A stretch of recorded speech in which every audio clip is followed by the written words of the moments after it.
Hello, good morning और नमस्ते सभी को। UKPSC lab assistant higher education जिसका एग्ज़ाम इसी मंथ में है और जब भी एग्ज़ाम डेट फाइनलाइज होगी तो यूट्यूब के माध्यम से मैं आपको उसके बारे में बता दूंगा जो भी आपकी न्यू डेट आएगी। फ़िलहाल एग्ज़ाम पोस्टपोन्ड हुआ है, इस पे मैंने ऑलरेडी वीडियो बनाई थी और चर्चा का विषय था कि जो एग्ज़ाम 23 से 26 अप्रैल में होने जा रहा था वो इलेक्शन की वजह से कुछ दिन आगे बढ़ा दिया गया है, जो कि अब 27-28 मई में है और अप्रैल में है, not May, it is in April. 27-28 अप्रैल में है या फिर मई में भी 8-9 डेट रखी गई है। आपके जो 10 सब्जेक्ट हैं उनको इन्हीं दिनों में जो है डिवाइड कर लिया जाएगा। तो कुछ बेसिक चर्चा मैं करूँगा। आज की क्लास क्या है, तो आज जो केमिस्ट्री के टेस्ट सीरीज़ हमने चालू करी है केमिस्ट्री और जीएस की, जैसा कि आप जानते भी हैं कि इस एग्ज़ाम में आपके 2 पेपर होने वाले हैं। पेपर 1 आपका जीएस का होगा, 100 मार्क्स का, 100 क्वेश्चंस, 2 आवर्स का पेपर होगा, 120 मिनट का पेपर होगा। पेपर 2 आपका केमिस्ट्री होगा या जो भी सब्जेक्ट आपके हैं उन 10 सब्जेक्ट्स में से, जिसमें फिजिक्स था, केमिस्ट्री था और आपने देखा 10 सब्जेक्ट थे जिसमें एजुकेशन वगैरह भी सब्जेक्ट था। तो उसमें दूसरा आपका जो विषय परख है उसकी जानकारी का आपने देखा है टेस्ट होगा, 200 मार्क्स का है, 3 घंटे का है, मतलब 180 मिनट में 200 क्वेश्चन करने हैं। लेवल 4 का पद है, तो मैं बहुत हाई लेवल के सॉल्विंग क्वेश्चंस नहीं मान के चलता। आज की क्लास बहुत इंपॉर्टेंट होने वाली है। वाई? बिकॉज आज हम PYQs जो है ना वो आपके सॉल्व कराने जा रहे हैं with the help of test series. और जो मैंने टेस्ट 1 बनाया है इसमें तो मैंने आपको जितने भी PYQs हैं वो यहाँ पे डाले हैं अकॉर्डिंग टू योर सिलेबस। तो सिलेबस के अकॉर्डिंग जितने PYQs बनते हैं वो मैंने यहाँ डाले हैं। और हमारी टेस्ट सीरीज़ 1 अप्रैल से चालू हो गई है। टेस्ट 1 1 अप्रैल को हो चुका है। इसके बाद 10, 15, 20, 25 आपके टोटल 5 टेस्ट होंगे। आप मान के चलिए एक टेस्ट में आपको 200 क्वेश्चन मिल रहे हैं और 5 टेस्ट हम आपको दे रहे हैं, जिसमें से टेस्ट 1 में यूट्यूब पे ही सबको कराऊंगा ताकि आपको समझ में आए, एग्ज़ाम जो सेल्फ स्टडी कर रहे हैं उनको भी समझ में आए कि एग्ज़ाम जो है लेवल किस तरीके का रहेगा PYQ के अकॉर्डिंग।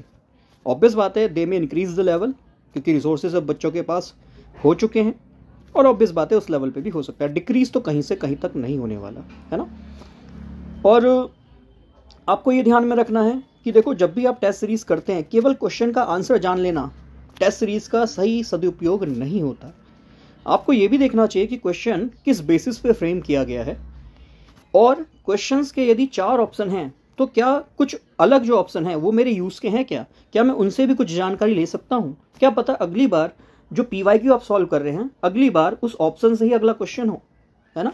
तो थोड़ा सा एनालिटिकल माइंड यहाँ पे लेना पड़ेगा PYQ सॉल्व करने के लिए, ठीक है जी।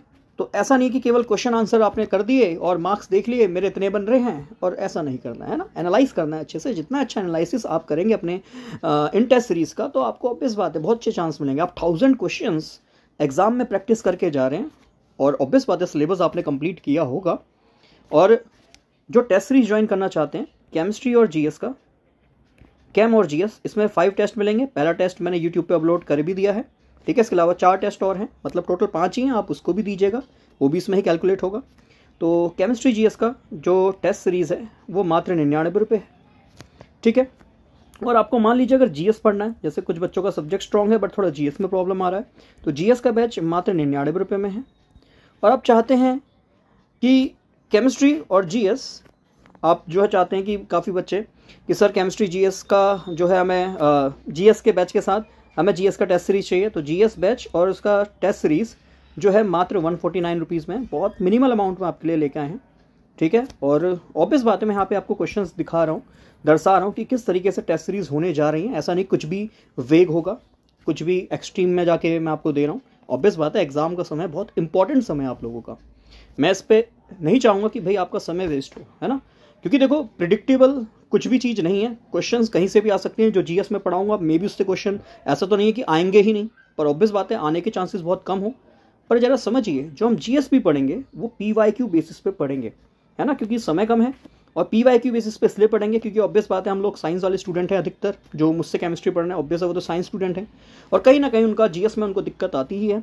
ऑब्वियस है, जो 12th पास आउट हुए होंगे या ग्रेजुएशन जस्ट किया होगा तो उनको जीएस में तो बड़ा समस्या आती है, ठीक है ना।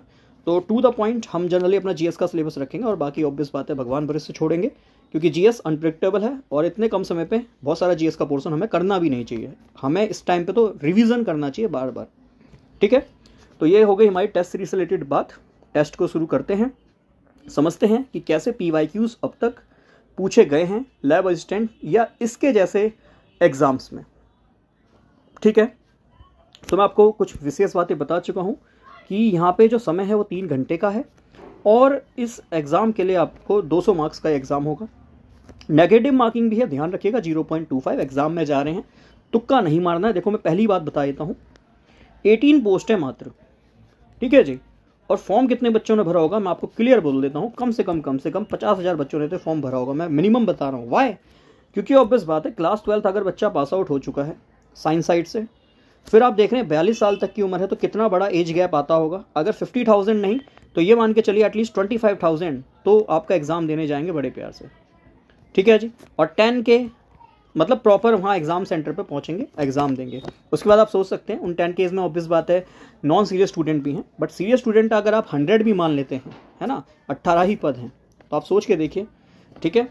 तो इसीलिए तुक्का नहीं मारना है, तुक्का मारोगे इतना ही पीछे हो जाओगे। और फिर भी सेफ स्कोर अगर आप मानते हो तो मिनिमम 70% मार्क्स होना चाहिए, मतलब 200 नंबर का आपका केमिस्ट्री और 100 मार्क्स का जीएस। अगर आप 70% टारगेट रखेंगे, अब मुझसे वही काफ़ी बच्चे बेकार का कमेंट मुझे करेंगे कि सर आप पहले कैसे प्रिडिक्ट कर सकते हो। बेटा जी मैं प्रिडिक्ट नहीं कर रहा हूँ, मैं केवल ये बोल रहा हूँ कि जितने एग्जाम अभी हो रहे हैं आप उनके कट ऑफ को देखिए, अब 70% मिनिमम कट ऑफ जा रहा है हर एग्जाम का, तो एटलीस्ट इतना तो आपको रखना पड़ेगा, नेट 70% सही क्वेश्चन आपके हों। कहने का मतलब 200 में से 140 नंबर कम से कम केमिस्ट्री में होना चाहिए और अप्रॉक्स 70 मार्क्स ही जीएस में होना चाहिए, ठीक है। और ये कब होगा? जब ऑब्वियस बात है आप इस महत्वपूर्ण समय को अच्छे से यूटिलाइज करेंगे, ठीक है ना। अब ये भी नहीं है कि सर 140 ही करेक्ट करने हैं और एग्जाम बहुत ज़्यादा टफ है ना, ऐसा भी नहीं करना है। खुद देखना है, एनालाइज करना है। अगर क्वेश्चन आपको टफ लग रहे हैं तो ऑब्वियस बात है सभी के लिए टफ होने जा रहा है, ईजी लग रहे हैं तो सभी के लिए ईजी है, फिर आप मैक्सिमम वाला गेम अपना खेल सकते हैं, ठीक है। क्वेश्चंस जो आपको आते हैं वो भी करें और प्रिडिक्शन जिनमें आप लगा सकते हैं, मतलब प्रिडिक्शन का मतलब ये नहीं तुक्का मारना, प्रिडिक्शन का मतलब ये है कि हाँ भाई ये ऑप्शन हम एलिमिनेट कर सकते हैं। और इस टेस्ट सीरीज में जैसे जीएस में भी मैंने आपको कुछ टेक्निक्स बताई थी कि ये क्वेश्चन में ये ऑप्शन हम क्यों एलिमिनेट कर सकते हैं। सिमिलरली मैं यहाँ भी कुछ बातें आपको बताऊंगा, उन पर गौर कीजिएगा, ठीक है। तो खैर, तो मैंने आपको बता दिया 200 क्वेश्चंस हैं और 3 घंटे का आपका जो है 2 घंटे का आपका जो है एग्ज़ाम, 3 घंटे का एग्ज़ाम होने जाएगा, ठीक है। 180 मिनट है, 200 क्वेश्चन करने हैं। और ऑब्वियस बात है जब 180 मिनट में 200 क्वेश्चन करने हैं तो एक क्वेश्चन के लिए 1 सेकंड से भी कम आपके पास है। अच्छा एक चीज़ और, जो बच्चे टेस्ट सीरीज़ में एनरोल होना चाह रहे हैं उनसे भी मैं कुछ विशेष बातें बता देता हूँ। देखो भैया, टेस्ट सीरीज़ ये नहीं कि मैं घर पे बैठ के दे रहा हूँ तो मज़े में कभी भी 180 क्वेश्चन करूँ। पहली बात तो ऑब्वियस बात है अगर आप एक बार बाहर चले गए तो टेस्ट बंद हो जाएगा, है ना। 180 मिनट को जब तक आप यहाँ से ही घर से प्रैक्टिस नहीं करके जाएंगे कि 180 मिनट में आपको सिलेक्शन लेना है, तो 180 मिनट आपको एग्जाम में रहना ही पड़ेगा। पहली बात, सारा माइंड एग्जाम में होना जरूरी है, क्योंकि अगर एक भी माइंड इधर उधर गया, फालतू का कोई भी ख्याल आया माइंड में एग्जाम के टाइम पे, और 180 मिनट 3 घंटे फोकस करना बहुत मुश्किल कार्य है। और जिसने वो कर लिया उसी का बल्ले बल्ले है, और जो वो फोकस नहीं कर पाया, मतलब उस टॉप 100 में भी मैं बता रहा हूँ जो सीरियस एस्पायरेंट्स हैं उसमें भी आप मान के चलिए जो 180 मिनट अच्छे से फोकस करेगा, गेम सारा उसी का है। क्योंकि बहुत माइन्यूट सी मिस्टेक होती है कई बार, है ना। कई बार हमसे ये पूछ लेता है कि बता दो सबसे ज़्यादा आयनेशन पोटेंशियल किसका है, और सबसे ज़्यादा में हम केवल पहले ऑप्शन को देख के आंसर लगा जाते हैं और पता चला कि चौथा ऑप्शन सबसे ज़्यादा दिख रहा है ना। तो कई बार ऐसी हड़बड़ी में हम आंसर गलत करते हैं। और ये जब तक 180 मिनट फोकस करना नहीं सीखोगे ना, ये 5 टेस्ट सीरीज़ में यही सीखना है। एक तो हो चुका है, बाकी 4 में भी यही कोशिश कीजिए। इसीलिए जो टेस्ट सीरीज़ है आपकी, पेपर 1 जो है, क्योंकि अब तक ऐसा माना जाएगा या माना जा रहा है कि दोनों ही एग्ज़ाम पेपर 1 पेपर 2 एक ही दिन होने जा रहे हैं, सेम डे होने जा रहे हैं, है ना। ये ध्यान रखना, बहुत एग्जाम एक ही दिन में दोनों होते हैं, ठीक है। इसमें कोई प्री और मेंस वाला सिस्टम नहीं है। तो पेपर 1 आपको 10 से 12 देना है, ठीक है। और अगला टेस्ट 10 ही तारीख को है। और जो बच्चे ज्वाइन होते जा रहे हैं वो ऑब्वियस बात है 1 अप्रैल वाला टेस्ट दे सकते हैं। और जो पेपर 2 होगा वो 2 से 5 देना है। ये आपको आदत डालनी है, ठीक है ना। 4 ही दिन आपको इतना कंसंट्रेशन करना है कि 2 घंटे का यहाँ कंसंट्रेशन, 3 घंटे का यहाँ कंसंट्रेशन। कंसंट्रेशन का मतलब ये है 180 मिनट में 200 क्वेश्चन बिल्कुल ध्यान से करने हैं, ऐसा मान के चलना है कि भैया आप एग्ज़ाम ही दे रहे हैं। ठीक है, तो ये तो कुछ विशेष बातें हो गई, जिन्होंने स्किप करी होंगी तो उनकी कुछ बातें यहाँ पे छूट जाएंगी, और जिन्होंने नहीं करी है पूरा ध्यान से देख रहे हैं तो बातों को समझिएगा। आगे है question number 1, the solubility of A2X3। ठीक है, ये क्वेश्चन मैंने आपको वो जो 17 क्लासेस हैं यूट्यूब पे अवेलेबल हैं उसमें मैंने आपको याद है एनवायरमेंटल सुपरवाइज़र में क्वेश्चंस, इंपॉर्टेंट क्वेश्चंस कराए थे, और किस्मत थी कि 22 क्वेश्चन उन टेस्ट सीरीज़ में से आपको डायरेक्ट दिखते हैं। और जिनको भी विश्वास नहीं, एनवायरमेंटल सुपरवाइज़र का पेपर देखिएगा और उन 17 क्लासेस को ज़रा देखिएगा, तो आपको खुद ही आइडिया मिल जाएगा कि हाँ जी, जो आपके लिए मेहनत की जा रही है वो कितनी इंपॉर्टेंट है ना। क्वेश्चंस ऐसे नहीं मैं हवा में ला के सॉल्व करा रहा हूँ, PYQs एनालिसिस करता हूँ कि भाई कैसे क्वेश्चन आ रहे हैं, अब कैसे पूछे जा रहे हैं, है ना। फिर नीट जेई का लेवल भी देखता हूँ कि भैया इनसे क्या कुछ बन सकता है या इनसे कुछ सीखने को मिल रहा है, सब कुछ एनालिसिस करके आपके सामने लाता हूँ। तो खैर यहाँ पे क्वेश्चन मैंने ऑलरेडी सॉल्व करवाया है उन 17 क्लासेस में, और ये PYQ ही है आपके यूके PSC या यूके SSC एग्जाम का। कह रहा है A2X3 है और इसकी सॉल्युबिलिटी है Y मोल पर डेसीमीटर क्यूब। कह रहा है इट्स सॉल्युबिलिटी प्रोडक्ट इज, कह रहा है इसका सॉल्युबिलिटी प्रोडक्ट कितना होगा। चलिए निकाल लेते हैं, बहुत सिंपल है। A2X3, ठीक है, जिनको नहीं आता है प्लीज़ पढ़ें। ठीक है, बहुत सिंपल सा क्वेश्चन है, इसको ब्रेक करें तो ये टूट जाएगा 2, ठीक है जी, A3 प्लस और 3 ऑफ X2 माइनस। जिनको बिल्कुल नहीं पता, आपने मैरी रूल तो सीखा ही है कि भाई इसका चार्ज तो इसके नीचे पहुंच जाता है x के नीचे, और इसका चार्ज जो है a के नीचे पहुंच जाएगा, तो इसलिए जो इसका चार्ज 3 है वो +3 मैंने ऊपर भेज दिया, और ऐसे ही -2 जो है उसके ऊपर भेज दिया। सिंपल सा रीज़न है। और जिनको बिल्कुल नहीं समझ में आना तो देख सकते हो 2 3 6 जितने कैटायन होने चाहिए 3 दूनी 6 उतने ही एनायन होने चाहिए, ऐसे भी हमें बात समझ में आती है। अब इसके बाद अगर इसकी सॉल्युबिलिटी y है, इसकी भी सॉल्युबिलिटी y है, तो सर जब मैं इसको सॉल्यूबल कर रहा हूँ, आयनाइज कर रहा हूँ, पानी में घोल रहा हूँ, सॉल्युबिलिटी प्रोडक्ट निकालना है कि कितना सॉल्यूबल है, तो सर A2X3 के A में 2 मोल टूट रहे हैं, तो अब इस बात है सर इसकी सॉल्युबिलिटी दोनों पूरे मॉलिक्यूल की सॉल्युबिलिटी अगर y है, सॉल्युबल होने के बाद ये 2y हो जाएगा क्योंकि 2 मोल्स में टूट रहा है, और ये 3 मोल्स में टूट रहा है, इसकी सॉल्युबिलिटी 3y हो जाएगी। अब सॉल्युबिलिटी प्रोडक्ट को हम सर KSP की टर्म में निकालते हैं, और KSP क्या होता है, ये होता है कंसंट्रेशन ऑफ कैटायन, ठीक है, उसकी पावर समथिंग इज द स्टिचियोमेट्री, है ना, लॉ ऑफ मास एक्शन में भी ऐसी चीज़ें हम पढ़ते हैं। और कंसंट्रेशन ऑफ एनायन क्या है, x-2 है, और इसकी पावर, इसकी स्टिचियोमेट्री सर कितनी है, 3 है, बहुत सिंपल है, पावर उसकी 3 हो गई।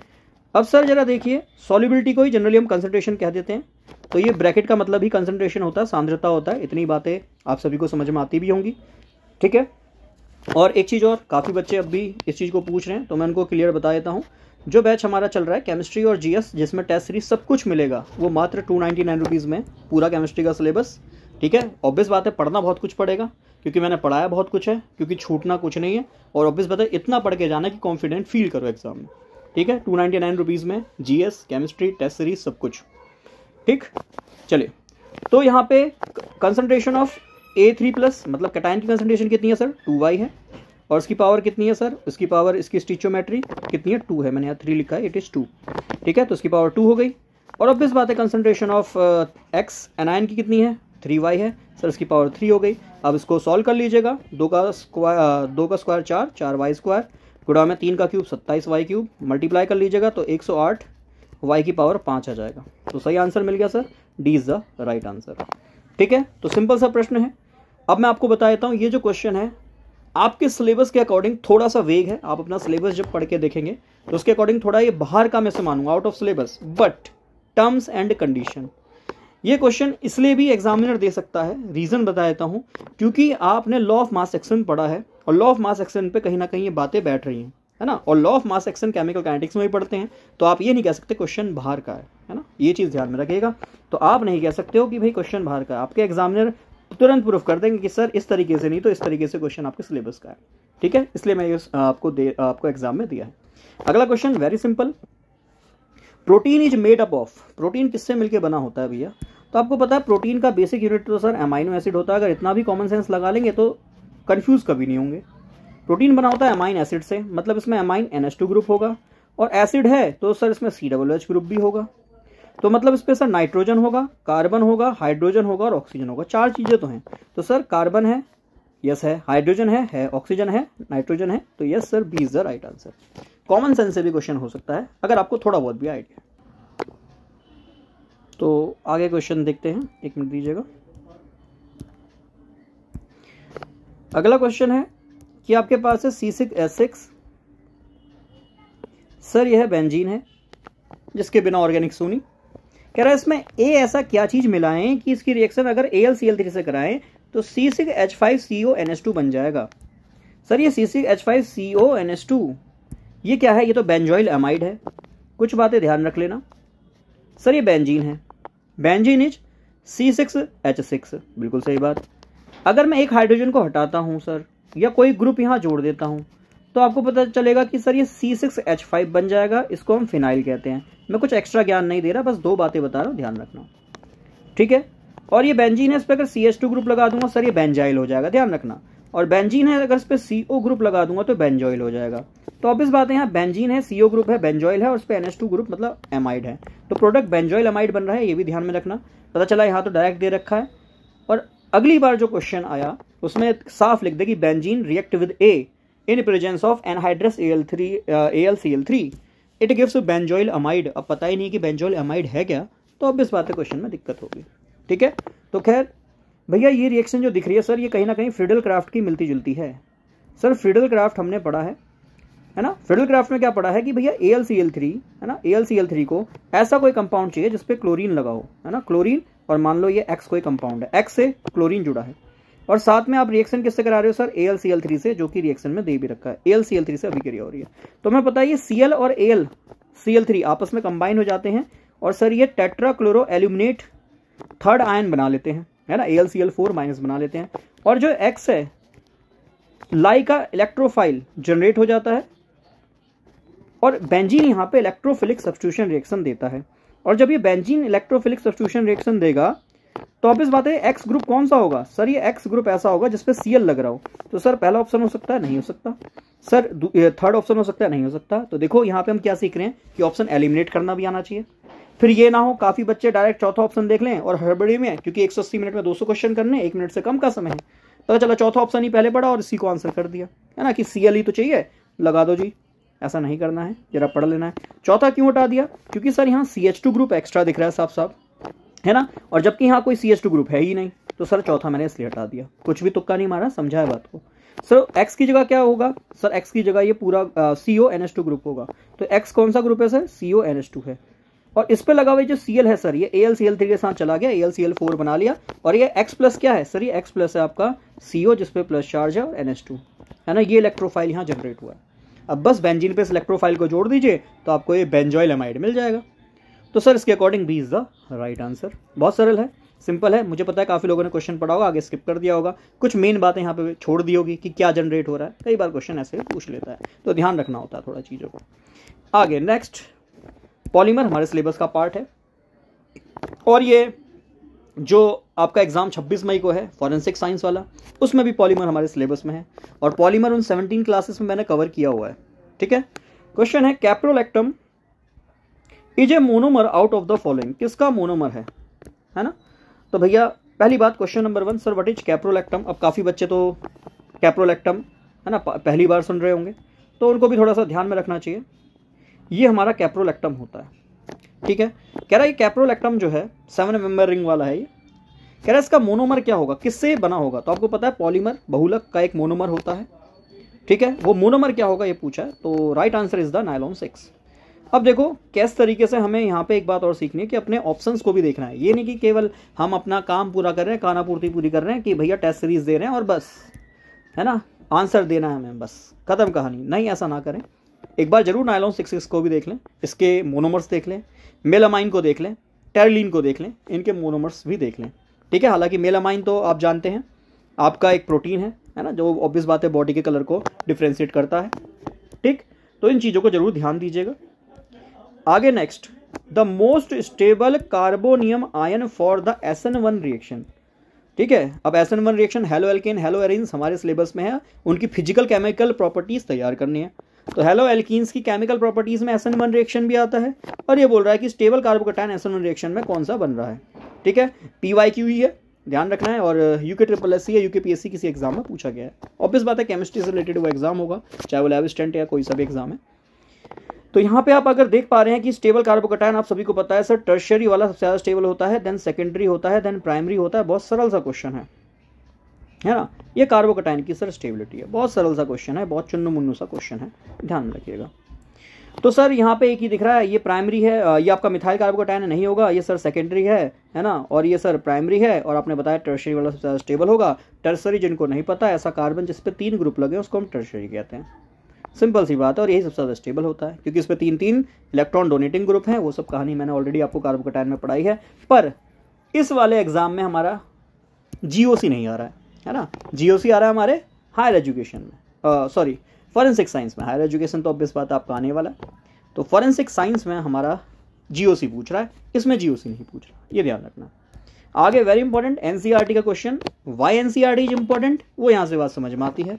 NCERT का डायरेक्ट क्वेश्चन है, the following cell used as a primary energy source in Apollo space programme. तो अपोलो स्पेस प्रोग्राम जो आपका हुआ था, किस कंट्री ने भेजा था, मुझे जरा कमेंट में बताना।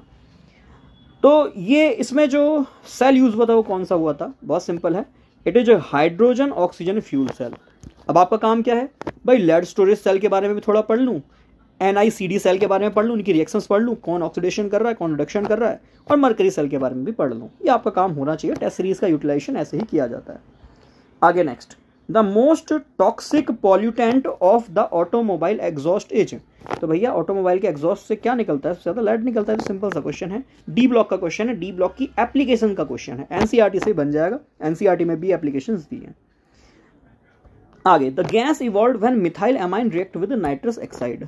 तो मिथाइल एमाइन सर CH3NH2 होता है, react with nitrous oxide, it is HONO, होनो, HNO2 भी कह सकते हैं, HNO2 है ना, होनो करके लिख देते हैं इसे, HONO। तो यहाँ पे जब इसकी अभिक्रिया कराते हैं तो सर कौन सी गैस निकलती है, तो बहुत सिंपल है, इसका जो सरल सा आंसर बनेगा सर, यहाँ जो गैस निकलती है वो नाइट्रोजन गैस निकलती है, ठीक है। और बाकी इसकी रिएक्शन याद कीजिए, सैंडमेयर रिएक्शन वगैरह मैंने आपको पढ़ाई हैं, तो उसमें भी मैंने इसके बारे में थोड़ा बहुत आइडिया दिया है कि किस तरीके से आपकी डाई नाइट्रोजन गैस यहाँ से लीव आउट होती है। आगे नेक्स्ट, कोऑर्डिनेशन कंपाउंड नेमिंग वगैरह आपके सिलेबस में है। तो the IUPAC name of K4FeCN6 बहुत इंपॉर्टेंट कंपाउंड है ये, मैं ये नहीं कह रहा यही पूछेगा, पर ये इतने एग्जाम में पूछ चुका है, मतलब भर भर के ही आपको मिलने वाला है। मतलब कितने भी एग्जाम खोज लीजिए आप, चाहे PGT का एग्जाम खोज लीजिए अलग अलग स्टेट्स का, लगभग ये सब में पूछा गया है। अब ये नहीं कि यही रटना है, ये नहीं रटना है, आपको IUPAC सीखना है अच्छे से, ठीक है।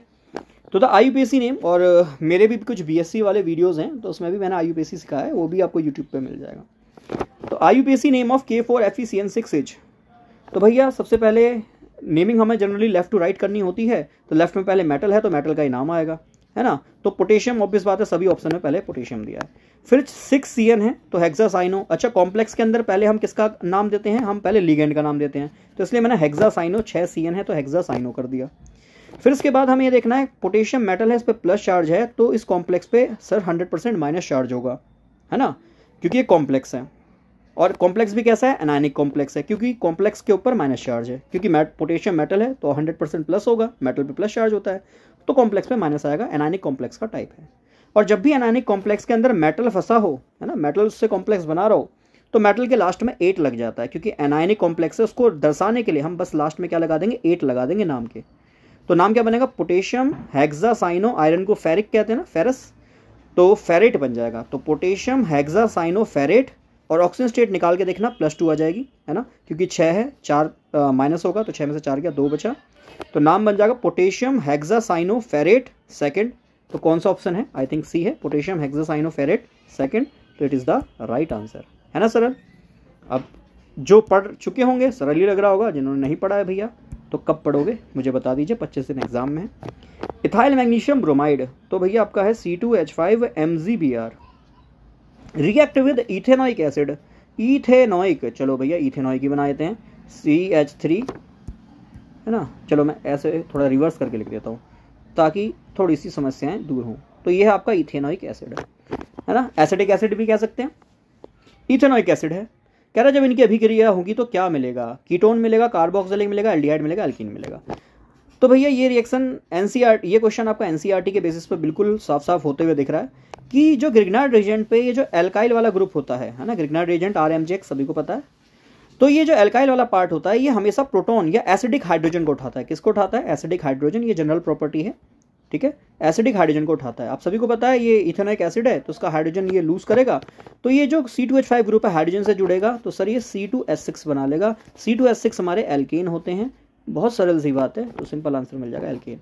तो ध्यान रखना ग्रिग्नार्ड रिएजेंट को जहां जहां एसिडिक हाइड्रोजन मिल जाएगा, प्रोटॉन मिल जाएगा, ऐसा ग्रुप मिल जाए जो प्रोटॉन दे तो वो एल्कीन ही बनाएगा। जैसे C2H5 MgBr की रिएक्शन अगर आप जल से कराते हो तो बहुत ही हाईली एक्सोथर्मिक रिएक्शन है, सर ये C2H6 बना देता है, बहुत प्यारी बात है। सर ये क्या बनाता है? C2H6 बनाता है, बहुत प्यारी बात है, ठीक है। तो एल्केन ही बनाएगा जहां जहां उसको हाइड्रोजन मिलेंगे। आगे है चर्चाओं का विषय, the Taj Mahal is threatened by the pollutant. किस पॉल्यूटेंट के द्वारा ताजमहल थ्रेटेंड होता है? एप्लीकेशन ऑफ केमिस्ट्री पे क्वेश्चन है, तो राइट आंसर है सल्फर ऑक्साइड, है ना। येलोइस जो है कलर का होने लग गया था, इसलिए ताजमहल के आसपास के रेडियस में जो आपके आई थिंक 100 किलोमीटर का एरिया है, रेडियस है, उसमें जो सल्फर डाइऑक्साइड एमिटिंग इंडस्ट्रीज़ है उनको जो है थोड़ा सा उनके लिए नियम हुए हैं, और आई थिंक 10 किलोमीटर वाली तो बंद ही करती हैं। आगे नेक्स्ट अच्छा सा क्वेश्चन, सिंपल सा क्वेश्चन है, बिल्कुल बेसिक क्वेश्चन कि भाई 0.5 Faraday of electricity is pass through NaCl solution, what amount of chlorine liberated will be. अब ध्यान रखना यहाँ क्लोरीन गैस नहीं लिखा है, पहली बात। अगर क्लोरीन गैस होता तो Cl2 हो जाता, उसके अकॉर्डिंग आंसर भैया आपका आई थिंक 35.5 आ जाएगा, ठीक है। ये चीज़ें भी ध्यान रखनी कि केवल क्लोरीन बोला है, और वैसे भी NaCl आप ब्रेक कर रहे हो तो NaCl से केवल क्लोरीन Cl- ही निकलने वाला है, पहली बात तो ये समझना है। अब आपको समझना है कि 1 फैराडे, पहली बात 1 मोल है ना कंपाउंड को तोड़ेगा, और 1 मोल कंपाउंड को तोड़ेगा तो सर 1 मोल में आप सभी जानते हैं जनरली NaCl का वजन कितना है, तो सर ये 58.5 ग्राम आ जाएगा, है ना। Na का 23 और क्लोरीन का 35.5, दोनों को जोड़ोगे तो 1 मोल में 58.5 ग्राम NaCl को तोड़ने की क्षमता है। पर आप ले कितना रहे हो? 0.5 मोल, तो अब इस बात है तोड़ेगा भी कितना? 0.5 मोल। तो उससे कितना Cl बनेगा सर? 0.5 मोल ही Cl बनेगा। सर Cl का वजन 35.5 होता है, अभी आधा ही बन रहा है ना, 0.5 का मतलब आधा ही बन रहा है भाई, एक का आधा 0.5, तो सर उसको ब्रेक करके देख लो, इट इज 17 पॉइंट कितना आ जाएगा? 75। Yes, A is the right answer. पहली बात तो कंफ्यूजन यही होती है कि सर Cl2 लेना है, Cl2 ले लोगे तो सर बेटा जी वेट आएगा 35.5 ग्राम। तो ये भी जरा ध्यान रखना है कि NaCl है और क्लोरीन गैस तो नहीं कह रहा, ये भी ध्यान रख लीजिएगा, ठीक है। तो सिंपल सा क्वेश्चन है। आगे है next, when increasing molecular mass of a liquid the viscosity, भैया विस्कोसिटी है ना, जिसको हम सायनता भी कहते हैं हिंदी माध्यम वाले बच्चे, कह रहा है मास ऑफ द लिक्विड, अगर लिक्विड के वजन को बढ़ाओगे, भैया सिंपल सी बात है वजन बढ़ेगा, है ना। और विस्कोसिटी क्या होती है सर? एक तरह की फ्रिक्शनल फोर्स होती है ना, कि जो लिक्विड है उनकी लेयर एक दूसरे पे लगाती है। वजन बढ़ाओगे तो फ्रिक्शनल फोर्स बढ़ेगा, तो विस्कोसिटी भी बढ़ जाएगी, इंक्रीज हो जाएगी, ध्यान रखना। रिपीटेड क्वेश्चन है, बहुत बार पूछा गया, और ये मान के चलिए ये बहुत इंपॉर्टेंट क्वेश्चन ही है। अब मैं ये नहीं कहूँगा भाई पेपर इसमें से आएगा, कोई भी गैस नहीं कर सकता, कंपटीशन है, पहले ही मैं गैस करके बता दूंगा इसी में से पेपर आएगा, तो वो पॉसिबल नहीं है। सिंपल सी बात है, जो बात है वो सत्य। तो आपको ध्यान में रखना है कि ये इंपॉर्टेंट क्वेश्चन हैं, और आप इसी एग्जाम में नहीं देखोगे, बहुत एग्जाम में विस्कोसिटी वाले क्वेश्चन या कुछ जो क्वेश्चन मैं जोड़ दूंगा वो रिपीटेड है ना। जैसे मैंने बताया वो K4FeCN6, वो एग्जाम्पल तो न जाने कितने एग्जाम्स में पूछ चुका है, CBSE से लेकर पता नहीं कितने एग्जाम्स में। खैर, isotonic triad, question number 1 sir isotonic ही नहीं पता तो क्या करेंगे? तुक्का मारेंगे। तुक्का नहीं मारना है। आइसोटोनिक का मतलब होता है जिसमें सेम नंबर ऑफ न्यूट्रॉन होते हैं, सेम नंबर ऑफ न्यूट्रॉन होते हैं, ठीक है जी। एटॉमिक स्ट्रक्चर जो क्वेश्चन है, सिंपल सा क्वेश्चन है और किया जाने लायक है ना। सेम नंबर ऑफ न्यूट्रॉन होते हैं, इतना पता होना चाहिए, काम बन जाएगा। अगर आइसो इलेक्ट्रॉनिक होता तो सेम नंबर ऑफ इलेक्ट्रॉन होते हैं, ये भी बातें ध्यान में रखनी है, ठीक है। तो बस अब जरा चेक कर लो कि न्यूट्रॉन की संख्या किन किन में सेम है, जिस ट्रायड में सेम है वही आंसर हो जाएगा। सर 14 और 6, अगर मैं नंबर ऑफ न्यूट्रॉन निकालना चाहता हूं तो मास में से एटॉमिक नंबर घटा दूंगा। सर मास में से एटॉमिक नंबर घटा दूंगा, 1 मिनट देना बस। तो मास ऑब्वियस बात है सर, ऊपर वाला मास होता है, परमाणु भार होता है, नीचे वाला परमाणु संख्या होता है। परमाणु भार 14 में से परमाणु संख्या घटा दो तो न्यूट्रॉन की संख्या निकल आती है। सर 14 में से 6 गए, कितने बचे सर? 8 बचे। 15 में से 7 गए, है ना, देखो नाइट्रोजन 15 और ये 7 है ना, 15 में से 7 गए सर, कितने बचे? 8 और 7 15। है ना। 17 में से 9 गए, 9 और 8 17, तो सर तीनों में ही 8 8 8 प्रोटॉन है, मतलब पहला ही ऑप्शन हो गया। बाकी तो देखने की जरूरत भी नहीं है, बट फिर भी क्रॉस चेक कर लेना। जैसे सेकंड वाला भी एक बार बता देता हूँ। 12 में से 6 गए सर 6 बचा, 14 में से 7 गए 7 बचा, तो पहला 6 आ रहा है, देन 7 आ रहा है, हो ही नहीं सकते क्योंकि सभी में बराबर होने चाहिए। और 19 से 9 है, मतलब ये 10 हो गए, है ना। तो ये ऑप्शन भी नहीं होगा। बाकी आप क्रॉस चेक करिए एक बार। आगे, for which order the rate of reaction and rate coefficient are same. तो कह रहा है रेट ऑफ रिएक्शन आर और रेट कोफिशिएंट मतलब के, आर बराबर के हो जाए, ऐसी कौन सी रिएक्शन होगी। तो बड़ा सिंपल क्वेश्चन है। रेट जो होता है वो डायरेक्टली प्रोपोर्शनल होता है के, या मैं सिंपली बोलूं rate is directly proportional to the concentration of reactant, है ना, रिएक्टेंट की पावर समथिंग। और जब आपको पता है प्रोपोर्शनल हटता है तो एक कांस्टेंट के आता है ना, और रिएक्टेंट की पावर समथिंग। अब अगर मान लो ये पावर n, जिसको हम ऑर्डर भी कहते हैं, कोटि भी कहते हैं, अभिक्रिया की कोटि, तो अगर ये कोटि की वैल्यू 0 रखता हूँ तो आपको पता है 0 रखते ही आर रिएक्शन की पावर 0, और किसी की पावर 0 हमेशा 1 होता है, तो आर बराबर के आ गया। तो अब इस बात है कौन से ऑर्डर की रिएक्शन बनी, सर ये 0 ऑर्डर की रिएक्शन बनी। तो आंसर आपको सभी को समझ में आ रहा होगा। सरल है, सिंपल है, और ये सिंपल से क्वेश्चन आपके PYQs में इस लेवल के एग्जाम में पूछे गए हैं, है ना। लेवल 12th तक का एग्जाम है तो इस तरह के प्रश्न बनते हैं, पर ये PYQs हैं, पहले टाइम में पूछे गए हैं, तो क्वेश्चन का लेवल और अच्छा हो सकता है, पूरी संभावना इसकी दिखती है। पर ऑब्वियस बात है, ये भी एग्जामिनर को ध्यान में रखना चाहिए कि लेवल जब बढ़ाया जाता है जब ज़्यादा समय हो और कम क्वेश्चन हो। पर अब की तो उल्टा है ना, क्वेश्चन 180 मिनट में 200 क्वेश्चन करने हैं, तो हार्ड क्वेश्चन देने का मुझे इतना बेनिफिट नहीं लगेगा। एग्जामिनर का माइंडसेट भी इस चीज़ का होगा, और ऑब्वियस बात है ज़्यादा हमसे समझदार एग्जामिनर होते हैं, ठीक है। तो वो भी एनालाइज करते हैं कि भाई क्या ट्रेंड है, और ऑब्वियस बात है 200 क्वेश्चन करने 180 मिनट है, बच्चों के पास समय कम है, तो ऑब्वियस बात है ऐसे क्वेश्चन दिए जाएं। ऑब्वियस बात है कुछ क्वेश्चन तो हार्ड होंगे, 20-30 क्वेश्चन तो ऐसे होंगे जो ऑब्वियस बात है दिमाग लगाना ही पड़ेगा, है ना, नहीं तो उनको छोड़ना भी है, ये नहीं कि जबरदस्ती उनसे भिड़ रहे हो, उनको एंड में देखिएगा। आगे, aryl halides on reacting with sodium in dry ether gives diphenyl. पहली बात, एराइल क्या है सर, एक है एल्काइल, मतलब जिसमें आपका सिंपल चेन हो जाएगा, है ना। दूसरा एराइल मतलब बेंजीन, एराइल मतलब एरीन्स, एरीन्स मतलब बेंजीन, तो बेंजीन या उसके रिलेटेड ग्रुप। कह रहा है एराइल हैलाइड है, मतलब बेंजीन और हेलोजन वाले ग्रुप हैं, उसकी रिएक्शन सोडियम और ड्राई ईथर से कर रहे हो। सर रिएक्शन याद आई, हाँ जी बिल्कुल, नेम रिएक्शन दे रखी है। तो सर तो इसमें आप क्या देखते हैं कि 2 मॉलिक्यूल्स ऑफ ये क्या आपके एराइल बेंजीन, है ना, या एराइल हैलाइड्स, ये आपस में रिएक्ट करेंगे सर यहाँ NaCl के साथ, तो यहाँ से 2 मोल्स ऑफ NaCl निकल जाएगा और ये दोनों बेंजीन आपस में जुड़ जाएंगे। सर इसको हम डाइफिनाइल कह देते हैं। सर इस रिएक्शन को हम कहते हैं कौन सी रिएक्शन, फिटिक रिएक्शन। अगर मान लो दोनों एल्काइल ग्रुप होते हैं तो उसको हम वुर्च रिएक्शन कहते हैं, एक एल्काइल एक एराइल होता है तो उसको हम वुर्च फिटिक रिएक्शन कहते हैं। सिंपल सी रिएक्शन है, NCERT की रिएक्शन है, उससे क्वेश्चन आया है, उससे आपका ये PYQ पूछा गया, ठीक है। तो right answer is the फिटिक reaction, कि जब दोनों ही एराइल हैं, दोनों ही बेंजीन है, तो फिटिक, एक एराइल एक एल्काइल तो वुड्स फिटिक, और दोनों ही एल्काइल तो सर वुड्स रिएक्शन है। आगे देख लो, direct question, direct formula. Correct relation कौन सा है, KP बराबर KC RT की पावर डेल N, पहला ही सही ऑप्शन है, पहला ही सही रिलेशन है, बाकी तो देखने की जरूरत भी नहीं क्योंकि गलत आपके हैं, ठीक है। आगे देखो next, chemical name of phosgene. Phosgene का केमिकल नेम, रासायनिक सूत्र क्या होता है। तो भैया बहुत सिंपल है, it is carbonyl chloride COCl2, है ना, COCl2, C is the right answer. जरा मुझे बताना किस अभिक्रिया से आपको फॉस्जीन गैस मिलती है ना। हालांकि ये मैं टॉपिक थोड़ा सा आउट ऑफ मानूंगा, वाई, क्योंकि हमें केमिकल प्रॉपर्टीज़ दी हैं। हालांकि ये केमिकल प्रॉपर्टीज़ में आ सकता है, कोई बड़ी बात नहीं है, हालांकि एप्लीकेशन पार्ट अगर आप NCERT में देखोगे, ठीक है। तो आपको पता है क्लोरोफॉर्म जो होता है उसको अगर आप सनलाइट के प्रेजेंस में रखते हैं तो ऑब्वियस बात है वहाँ से एक हार्मफुल गैस निकलती है जिसको हम कार्बोनिल क्लोराइड कहते हैं। इसलिए आपने पढ़ा भी है कि क्लोरोफॉर्म वगैरह को हम डार्क कंटेनर्स में रखते हैं, जनरली ग्लास डार्क जो ब्लैक कलर के होते हैं, ब्राउन कलर के होते हैं, उसमें हम रखते हैं, ठीक है। आगे, the presence of which of the following group on benzene nucleus activate it towards the electrophilic substitution reaction. कह रहा है भैया कौन सा बेंजीन का जो न्यूक्लियस है वो एक्टिवेट करेगा बेंजीन को, है ना। तो भैया ग्रुप सब्स्टिट्यूशन ये सब मैं आपको उन 17 क्लासेस में पढ़ा चुका हूँ। जिन्होंने बिल्कुल नहीं पढ़ा, जो बैच पढ़ रहे हैं उनको ऑब्वियस बात है ये सारी चीज़ें मैं फिर से बताऊंगा, बट जो यूट्यूब पे भी देख रहे हैं उनको ये बातें समझनी चाहिए। तो बेंजीन को एक्टिवेट करने वाले ऐसे ग्रुप होंगे जो बेंजीन को इलेक्ट्रॉन देंगे, और डीएक्टिवेट करने वाले मतलब ऐसे ग्रुप जो बेंजीन से इलेक्ट्रॉन लेंगे।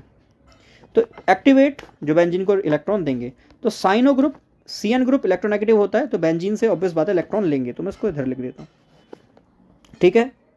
Cn बेंजीन से इलेक्ट्रॉन लेता है, डीएक्टिवेटिंग ग्रुप हो गया। सेम CnO जहां भी इलेक्ट्रोनेगेटिव लगा होगा समझ लो वो कहीं ना कहीं इलेक्ट्रॉन लेने का काम करेगा। COR सेम, ऑक्सीजन लगा है इलेक्ट्रोनेगेटिव, इलेक्ट्रॉन लेने का काम करेगा। तो अब इस बात है बच्चा कौन सा, OH। अब काफ़ी बच्चों के दिमाग में तुरंत आएगा सर OH ऑक्सीजन से इलेक्ट्रोनेगेटिव, तो मुझे कार्बन दिख ही नहीं रहा, सबसे ज़्यादा तो ऑक्सीजन होना चाहिए। बट बेटा जी ऑक्सीजन पे लोन पेयर ऑफ इलेक्ट्रॉन है, बेशक ये -I दिखा रहा है, इलेक्ट्रॉन खींच रहा है, बट ऑब्वियस बात है लोन पेयर है, जिसकी वजह से बेंजीन रिंग को इलेक्ट्रॉन देगा, +R इफेक्ट शो करेगा। बेंजीन रिंग को इलेक्ट्रॉन देगा तो +R इफेक्ट या +I इफेक्ट से अगर बेंजीन को एक्टिवेट करता है ना, इलेक्ट्रॉन देता है, तो उसको हम बेंजीन एक्टिवेटिंग ग्रुप कहते हैं। तो यहाँ पे मुझे OH दिखाई दे रहा है। आगे for weak acid and it's salt the pH is given by. Hindi माध्यम वाले बच्चे प्लीज़ परेशान ना हो कि सर हिंदी में तो आप बोल ही नहीं रहे। बेटा जी बहुत सिंपल सी बात है, हिंदी में साइड में लिखा है, प्लीज़ हिंदी में एक बार पढ़ लीजिए। थोड़ा सा मैं इंग्लिश से ही पढ़ा हूँ, इंग्लिश माध्यम से ही, ठीक है, तो इसलिए मैं इंग्लिश में क्वेश्चन को पढ़ देता हूँ, ठीक है, मुझे सहजता लगती है, ठीक है। बाकी हिंदी माध्यम वाले बच्चों को सहजता लगती है हिंदी पढ़ने में, प्लीज़ पढ़िए। तो इसमें अगला क्वेश्चन है weak acid and it's salt the pH is given by. तो वीक एसिड है, सॉल्ट है, उसका pH बता दो। कौन सी रिएक्शन दिख रही है, कौन सी आपका ये जो किसका एप्लीकेशन है, मैं सिंपली बोलूँ, है ना। तो ये है हेंडरसन हैसेलबैच इक्वेशन, पढ़ा होगा, हेंडरसन हैसेलबैच इक्वेशन, बिल्कुल एनसीईआरटी में मेंशन है। देखो सारे क्वेश्चन एनसीईआरटी से बन रहे हैं लगभग, ठीक है। हेंडरसन हैसेलबैच इक्वेशन है कि भैया आपके पास वीक एसिड है, सॉल्ट है, और जनरली ये equation weak acid, weak salt या स्ट्रॉन्ग आपका वीक बेस और उसके सॉल्ट के लिए दी जाती है। तो इसमें राइट आंसर बनेगा the pH equal to pKa plus log base 10 salt बट्टे में एसिड, है ना। कई बार कन्फ्यूजन हो जाती है, एसिड बट्टे सॉल्ट नहीं होता है, ध्यान रखना, सॉल्ट को ऊपर रखेंगे और उसका जो एसिड है नीचे। सेम बेस है, बेस के लिए वैल्यू क्या हो जाएगी, हेंडरसन हैसेलबैच इक्वेशन क्या हो जाएगी कि अगर लिखा हो कि वीक बेस और उसके सॉल्ट के लिए, तो pH बराबर कितना हो जाएगा, pKb, ठीक है जी, प्लस, ठीक है, अच्छा यहाँ pH की जगह POH कर सकते हो, है ना, POH pKb, और ये हो जाएगा log बेस 10 कितना, सॉल्ट बट्टे में बेस, बस एसिड की जगह है बेस लगा देना, ठीक है। कंसंट्रेशन ऑफ सॉल्ट बट्टे में कंसंट्रेशन ऑफ बेस, ध्यान रखिएगा, सिंपल सी बात है। तो हेंडरसन हैसेलबैच इक्वेशन से भी क्वेश्चन पूछा गया है। Next is Hinsberg reagent. अच्छा एक चीज़ और जान लेना बच्चों, आपको पता है कि आपका जो सिलेबस है जरा उसको भी ध्यान देना कि जीएस में तो ऑब्वियस बात है आपके टोटल 10 टॉपिक्स हैं। केमिस्ट्री में भी जो आपका सिलेबस है 2 पार्ट में ब्रेक किया है, एक थ्योरी का पार्ट है, ध्यान रखना, और एक प्रैक्टिकल का पार्ट है। और मान के चलिए प्रैक्टिकल अगर थ्योरी अगर आपकी टोटल 200 मार्क्स का है, तो मैं ऐसा मान के चल रहा हूँ बराबर क्वेश्चन लगभग देखने को मिल सकते हैं कि थ्योरी से भी 200 और प्रैक्टिकल, थ्योरी से भी 100 क्वेश्चन और प्रैक्टिकल से भी 100 क्वेश्चन बिल्कुल प्यार से देखने को मिल सकते हैं। तो प्रैक्टिकल पोर्शन ना छोड़ जाना, वो भी तैयार कर लीजिएगा प्लीज़, ठीक है जी। तो प्रैक्टिकल का पोर्शन जरूर तैयार करना। आ जाओ, हिंसबर्ग रिएजेंट क्या होता है, एनसीईआरटी का क्वेश्चन है, simple, it is benzene sulphonyl chloride, ठीक है, बेंजीन सल्फोनिल क्लोराइड। और रिएजेंट केमिस्ट्री में 17 क्लास में पढ़ा है, उसमें भी मैंने हिंसबर्ग रिएजेंट को पढ़ाया, ठीक है। तो देख सकते हो वो जो टॉपिक्स पढ़ाए हैं कहीं ना कहीं आपके PYQs लगभग सॉल्व करवा रहे हैं।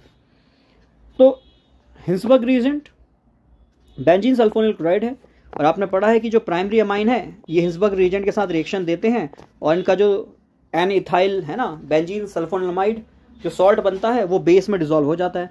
सेकेंडरी वाले केवल रिएक्शन करते हैं, बेस में डिसॉल्व नहीं होता। टर्शरी वाले तो इस हिंसबर्ग रिएजेंट से रिएक्ट करते ही नहीं है, टर्शरी अमाइन की बात कर रहा हूँ, अमाइंस के लिए रिएक्शन देते हैं, ठीक है। तो ध्यान में रखिएगा जरा। तो प्राइमरी, सेकेंडरी और टर्शरी अमाइंस को डिफ्रेंशिएट करने के लिए भी हिंसबर्ग टेस्ट किया जाता है, प्लीज़ इसको ध्यान में रखिएगा, ये सब ऑलरेडी मैं आपको पढ़ा चुका हूँ। चलिए आगे, the grain alcohol is known as, ठीक है, ग्रेन एल्कोहल इनमें से कौन सी होती है, तो इट इज इथाइल एल्कोहल, ठीक है जी, इथाइल एल्कोहल। और ध्यान में रखना कि हम जो है नेक्स्ट जनरेशन फ्यूल की ओर बढ़ रहे हैं, तो नेक्स्ट जनरेशन में जिसको हम सेकंड जनरेशन फ्यूल कहते हैं वो आपका इथाइल एल्कोहल ही है, ध्यान रखना, ठीक है जी। तो इथाइल एल्कोहल है, और जो कि किससे बनाई जाएगी, इन अनाज वगैरह से बनाई जाएगी, और बन भी रही है ऑब्वियस।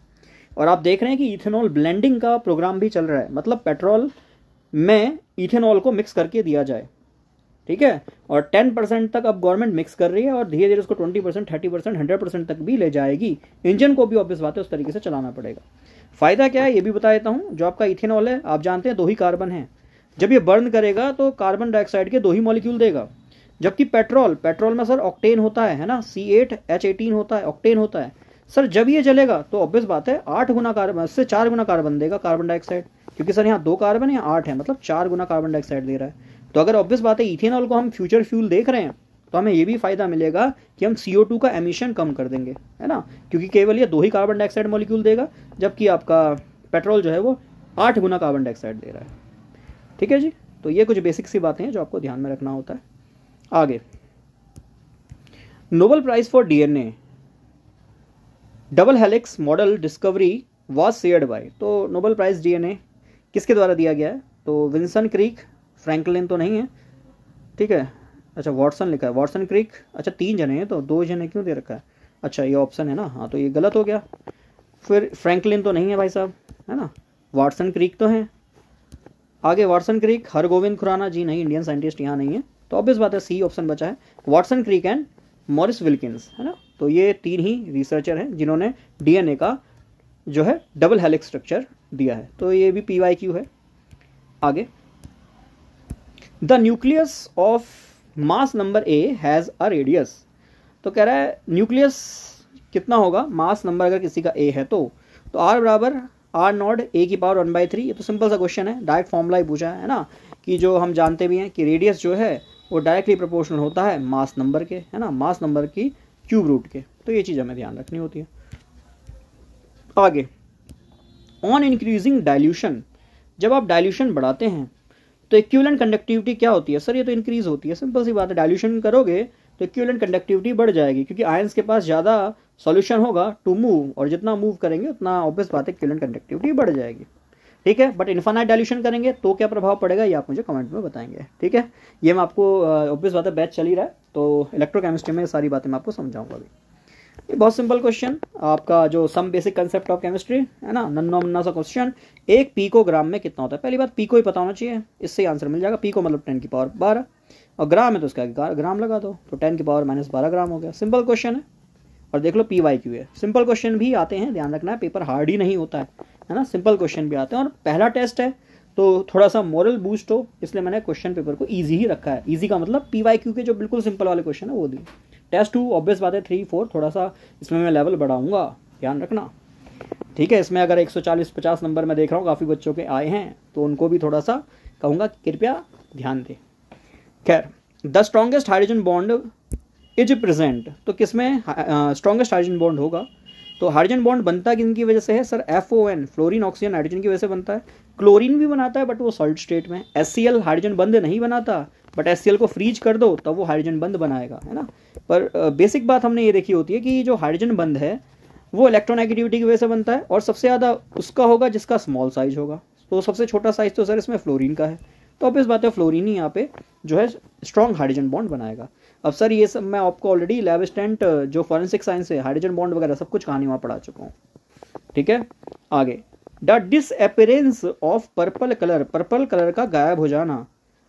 जब आप अल्कलाइन KMnO4 में कोई सॉल्यूशन डालते हो, है ना, तो भैया उस सॉल्यूशन का नाम क्या है? तो बहुत सिंपल सी कहानी है, ये आपका जो केमिकल टेस्ट वाला पोर्शन है उससे क्वेश्चन है, और ये NCERT का क्वेश्चन भी है, डायरेक्ट NCERT में मिल जाएगा रिएजेंट। इसका नाम है बेयर भैया। बेयर भैया क्या कहते हैं? अगर आप 1% सॉल्यूशन बनाओ अल्कलाइन KMnO4 का, अल्कलाइन KMnO4 का सर आप 1% सॉल्यूशन बनाओ, और उस सॉल्यूशन में आप कुछ बूंदे डाल दो अनसैचुरेटेड कंपाउंड की, असंतृप्त कंपाउंड की, तो उसका जो KMnO4 आप सभी को पता है पिंक कलर का होता है, तो उसका पिंक कलर वैनिस, गायब हो जाएगा, नील बट्टे सन्नाटा, गायब। तो जैसे ही वो कलर गायब हो गया सर समझ में आ जाएगा कि यहाँ पे अनसैचुरेटेड कंपाउंड है, मतलब डबल या फिर ट्रिपल बॉन्ड मौजूद है, असंतृप्त है। ठीक है, तो टेस्ट फॉर अनसैचुरेशन की कहानी कह रहा है। और बेयर रिएजेंट आप देखेंगे बहुत जगह एग्जाम में ऑलरेडी पूछा जा चुका है ना। PYQ से जरा एनालिसिस करना तो आपको पता चलेगा, बहुत जगह पूछा जा चुका है। इसलिए मैंने आपको जो है ना कह रहा हूँ, यही कहानी है टेस्ट सीरीज की। देखो सब कुछ आप पढ़ चुके हैं, अब क्या है कि भैया आप एनालाइज करें कि आपने कैसा पढ़ा है, तो उसी के लिए टेस्ट सीरीज है। और टेस्ट सीरीज केवल क्वेश्चन आंसर देना नहीं है, आपको मैं बता रहा हूँ, समझा रहा हूँ कि प्लीज़ उसके ऑप्शंस भी देखिए, क्वेश्चंस को देखिए कि किस तरीके से क्वेश्चंस बनाया गया है ना। है तो सिंपल, पर बनाया कैसे गया ये भी ध्यान दीजिएगा। अगला सिंपल सा क्वेश्चन, NCERT की डायरेक्ट कहानी, common lanthanide oxidation state is +3, है ना। सभी लेंथेनाइड की सबसे जो कॉमन ऑक्सीजन स्टेट है वो +3 होती है। कुछ कंपाउंड +4 भी बनाते हैं, सीरियम, है ना, जैसे, और कुछ जो हैं वो +2 भी बनाते हैं, ध्यान में रखिएगा। कह रहा है which of the following is most acidic, सबसे ज़्यादा अम्लीय कौन होगा। तो बहुत सिंपल है सर, COOH ग्रुप यही दिख रहा है अम्लीय। बाकी अगर मैं देखूँ CH3 इलेक्ट्रॉन डोनेटिंग ग्रुप है, और यदि यह ग्रुप एसिड देता है ना, एसिड है तो सर ये H+ देगा, और जब ये सर H+ देगा तो ये बना इसका कंजुगेट बेस संयोजक क्षार। और कंजुगेट बेस पे देखूं तो इस पे भैया एनायनिक चार्ज रेवोल्यूट कर रहा है, मतलब इस पे माइनस चार्ज डेवलप हो रहा है, जिसकी वजह से रिंग को इलेक्ट्रॉन देगा, और रिंग में ऑलरेडी CH3 ग्रुप मौजूद है जो रिंग में इलेक्ट्रॉन दे रहा है। तो भैया इलेक्ट्रॉन का फ्लो जब सेम डायरेक्शन में होता है तो कहीं ना कहीं CC देखने को मिल रहा है, क्रॉस कंजुगेशन। तो भैया इसकी वजह से ये ग्रुप तो कम कर देगा, है ना, ऑब्वियस बात है, माइनस चार्ज खुद को स्टेबल करेगा रिंग में इलेक्ट्रॉन देकर। बट CH3 ऐसा ग्रुप है जो ऑलरेडी इलेक्ट्रॉन दे रहा होगा, तो ये भी इलेक्ट्रॉन दे रहा है रिंग में, ये भी दे रहा है, भैया दोनों आपस में लड़ रहे हैं, है ना। तो लड़ना नहीं है, अगर कंजुगेट बेस स्टेबल चाहिए तो ऐसा कोई क्रॉस कंजुगेशन ना हो, तो ऐसे ग्रुप ना लगे हों। तो CH3 मतलब +I वाले ग्रुप ना लगे हों, ये भी ध्यान देना होता है ना। NCERT की बेसिक बातें कि भैया +I वाला ग्रुप ना लग रहा हो, क्रॉस कंजुगेशन, हालांकि क्रॉस कंजुगेशन नहीं है क्लास 12th में, बट हाँ भैया +I ग्रुप ना लगाओ। CH3 +I ग्रुप है, जहाँ जहाँ लगेगा वहाँ वहाँ काम बिगाड़ेगा, है ना। यहाँ भी है, अगर -I लगा होता कोई ग्रुप, NO2 ग्रुप वगैरह लगा होता तो सर तो बल्ले बल्ले हो जाती। तो ये तो सब +I हैं, तो ये सब नहीं देंगे, तो सर केवल चौथा ऑप्शन बचेगा जिसमें +I शो नहीं हो रहा है। ठीक है, चलिए बोलते बोलते आज मुझे लगता है मैं थक गया हूँ, क्योंकि आजकल थोड़ा सा वर्कलोड मेरे पे बढ़ गया है, क्योंकि एग्ज़ाम है आप लोगों का, और ऑब्वियस बात है मेरे को 18 घंटे इस पर काम करना पड़ रहा है। काम क्यों करना पड़ रहा है, क्योंकि ऑब्वियस बात है टेस्ट सीरीज़ भी मुझे काम बनानी पड़ रही है, और इसके बाद क्लासेस भी रिकॉर्ड करनी पड़ रही है, GS का पोर्शन कराना है वो भी चल रहा है, तो सारी चीज़ें रेगुलर पैटर्न में चल रही हैं। आगे है titanium metal has assumed importance because it find use in. तो भैया ऐसे क्वेश्चन में तो जब भी आता है कॉमन सेंस लगाना होता है कि all of the above answer हो सकते हैं। पहली बात, टाइटेनियम आप सभी को पता है one of the hardest metal है, और काफ़ी लोग उसको फ्यूचर मेटल भी कहते हैं। ठीक है, तो अब इस बात है हार्ड मेटल है तो क्यों ना इसका स्पेस क्राफ्ट बनाया जाए, हार्ड मेटल है तो उसका क्यों ना जेट इंजन बनाया जाए। तो ऑब्वियस बात है दो जब हो रहे हैं तो ऑब्वियस बात है तीसरा मिसाइल तो होगा ही, तो इसलिए all of the above right answer हो जाएगा। ठीक है, कॉमन सेंस वाला क्वेश्चन है, कोई हार्ड क्वेश्चन नहीं कहूँगा। आगे देख लो, from the following lanthanide contraction. अरे भैया जब लेंथेनाइड कॉन्ट्रैक्शन हमारा F ब्लॉक सिलेबस में है तो लेंथेनाइड कॉन्ट्रैक्शन को कहाँ भूल गए, है ना। तो ऐसा नहीं कुछ भी क्वेश्चन ले आए, F ब्लॉक सिलेबस में है मतलब लेंथेनाइड कॉन्ट्रैक्शन तो one of the important topic.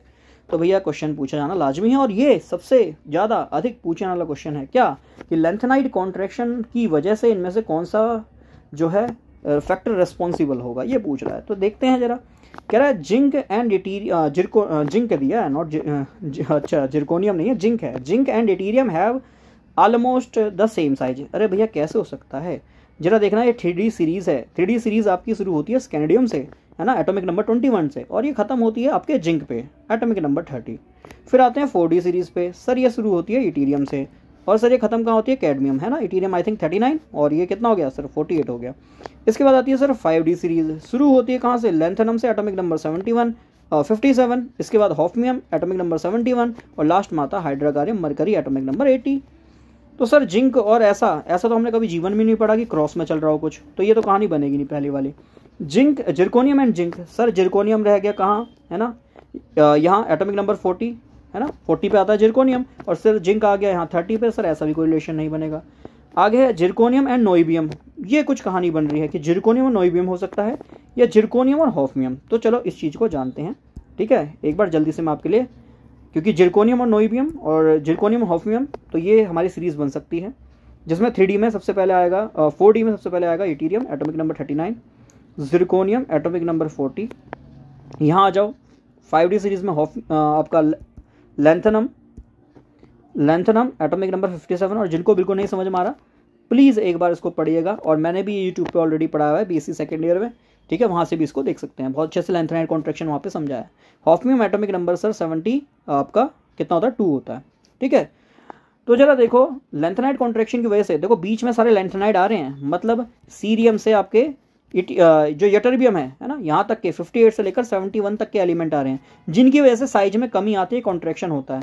जब साइज में कमी आएगी तो सर जिरकोनियम से हमने जनरली पढ़ा है पीरियोडिक टेबल में, ऊपर से नीचे आते हैं तो साइज सर इंक्रीज करता है, लेंथेनाइड कॉन्ट्रैक्शन की वजह से डिक्रीज कर रहा है, इंक्रीज और डिक्रीज एक साथ हो रहा है तो हम कह सकते हैं ओवरऑल कैंसिल हो जाएगा, जिसकी वजह से जिरकोनियम और हॉफनियम का साइज लगभग बराबर हो जाएगा। और यही लेंथेनाइट कराता है, ये लेंथेनाइट की एप्लीकेशन है कि वो जिरकोनियम और उसके नीचे वाला हॉफनियम इन दोनों का साइज लगभग सेम कर देता है। तो ऑब्वियस बात है zirconium and hafnium have about the same size, ये ध्यान में रखना है। ठीक है, नॉट नोइबियम, ये ध्यान में रखना है।